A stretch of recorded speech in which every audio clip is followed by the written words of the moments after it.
maşallah. Ne kadar da yakışıklıdır. Bir alkışlar gelsin İbo'nun şerefine.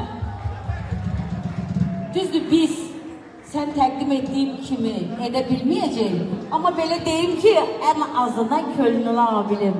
Məncə həmişə belə yaraşıqlı, karizmatik, şık qalasan. İnşallah ciblərin də dolu pul olsun.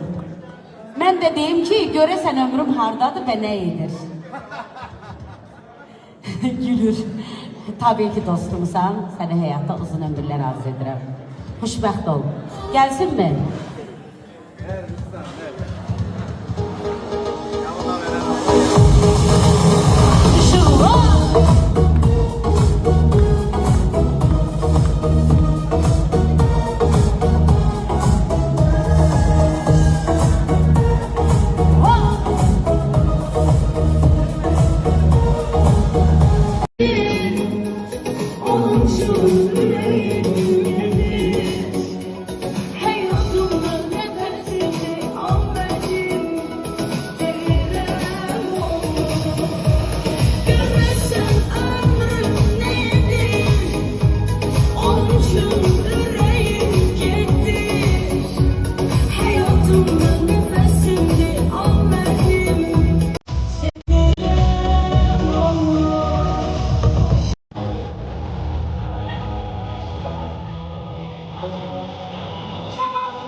Senden ben besle eşkinden